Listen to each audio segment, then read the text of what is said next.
This is a magic eye drop. Just one drop in the eye. You can instantly enter a virtual space. In here, you can rock climb, dive and parachute, do all kinds of crazy things. And the most important thing is that you have unlimited time, because a day here is only a minute in the real world. The designer who developed this product is Annie. She was about to create a virtual ski world. After her assistant gave her eye drops, she immediately went to the snowy mountain hut. And just as she was having a great day, she was ready to return to the real world. What happened?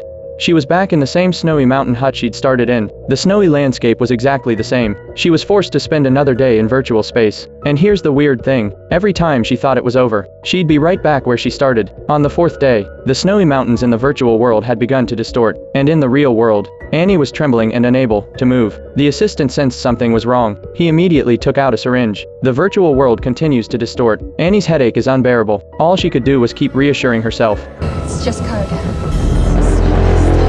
She's finally back in reality. After the accident, she decided to fix the bug, but her partners couldn't wait, because the product was 5 days away from launch. The consequences of making a mistake now would be unimaginable. What he didn't know was, Annie developed this product not to make money at all. It was for a secret purpose. A few years ago, Annie and her brother were swimming in the sea. Her brother drowned. He's been disabled ever since. Annie wanted to use this technology to reactivate her brother's brain. To do so, she stole eye drops. She even experimented on herself. Finally, one day, her brother's eyeballs moved. Annie was happy that her brother was finally saved, but then her boyfriend couldn't hold back his curiosity. He used the virtual potion she had with her, and he had a convulsion. Annie was taken to the police station. She felt very guilty. The partners were very disappointed in her. Even the Justice Department said Annie was facing 15 years in prison. But then the partners suggested, if Annie agreed to be a test subject for a virtual incarceration program, they would withdraw all accusations. It turns out that the partners had just developed this virtual prison. 1 year in virtual prison is equivalent to 1 minute in real life. Compared to 15 years in real life, Annie had no choice but to agree to the experiment. But Annie couldn't even imagine how horrible it would be to spend 365 days in a virtual prison.